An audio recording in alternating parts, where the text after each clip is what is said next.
Good morning সবাইকে। ঘড়িতে এখন বাজে 6টা 28, মানে 6:30 বাজে। আর দেখো উঠে আমি এই যে বাচ্চাগুলোর ভাত বসিয়ে দিয়েছি। আর এই দেখো দুধ জাল হয়ে গেল, আমি বন্ধ করে রাখলাম। আর ফ্রিজে আরও গুড মর্নিং। ঘড়িতে এখন দেখো 6টা 30 বাজে। আর আমি দেখো আজকে অনেক সকালে উঠেছি।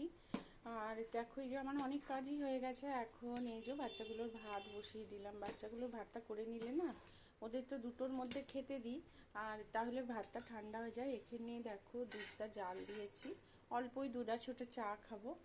আর এখানে এখানে একটু মাছ সিদ্ধ করা আছে, বাচ্চাগুলোকে দেব। আর এই দেখো পরিবেশটা কি সুন্দর। আর হালকা হালকা মনে হচ্ছে রোদ উঠছে, কিন্তু এখনো ওঠেনি। সকালটা এত মেঘ করলো, আমি তো মর্নিং ওয়াক যেতেই পারলাম না। পায়রাকে চাল দিয়ে রেখেছি, হ্যাঁ খেয়ে চলে গেছে। আর আজকে কি রান্না হবে সেটা তো এখনো ঠিক করিনি, তবে ডাল আজকে হচ্ছেই, কারণ কালকে ডাল হয়নি। দেখি এই দেখো 4 পিস মাছ আছে, দেখি মাছ করব। আজকে তোমরা বাসন দেখতে পাচ্ছ না, তার কারণ হচ্ছে কালকে আমার ভাসুরের বাড়ি নেমন্তন্ন ছিল, মানে আমার হাজব্যান্ডের বড় মাসির ছেলে। তা আমি আর মেয়ে গেছিলাম, কারণ আমার হাজব্যান্ড তো ছিল না কলকাতায়, ও আর সেই কারণে আমি আর ছোটো মেয়ে গেছিলাম। আর বড় মেয়েও তো নেই, বড় মেয়ে পুনেতে। যাই হোক, তোমরা তো সকলেই জানো, বারবার এক কথা বলে ডিস্টার্ব করব না। আর এই দেখো কি সুন্দর লাগছে, তাই না? বাইরেটা দেখো কি সুন্দর লাগছে।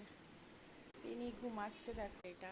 আর এই দেখো পায়রাগুলো এই যে বসে আছে, চাল টাল খেয়ে বসতে গেছে, তারে বসে আছে। আর এখানে তো মানে সবাই চাল খেতে দেয় পায়রাকে, তো সকালেই ভোরবেলা উঠে দেয়। জানি না কোথায় মহারাষ্ট্রের দিকে নাকি পায়রাকে চাল দিতে বারণ করেছে, কিন্তু তাও শোনে না কেউ। কারণ কেন দেবে না খেতে বলো, এরা তো অবলা পশু। আর দিল্লিতে কি তাণ্ডব চলছে, মানে সারমে ওদের তুলে নিয়ে যাওয়া হচ্ছে। ওখানকার মুখ্যমন্ত্রী নাকি কি বলবো আইন জারি করেছে, তবে সুপ্রিম কোর্ট এখনও রায় দেয়নি। যাই হোক, ওই দেখো যার কেউ নেই তার ভগবান আছে, ওদের শিব ঠাকুর নিশ্চয়ই রক্ষা করবে। আর ওদের জন্য আমরা অনেক অনেক পশুপ্রেমীরা আছি।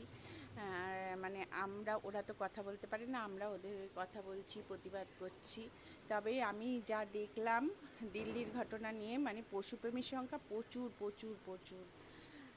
খুব কম সংখ্যক লোকই ওদের মানে অত্যাচার চালিয়ে যাচ্ছে, কিন্তু তাদের সত্যি কথা বন্ধ করা দরকার। ওরা অবলা পশু, আর ভগবান কিন্তু এর জন্য শাস্তি দেবেই যারা ওদের উপর অত্যাচার করবে। তোমাদেরও বলি একটু করে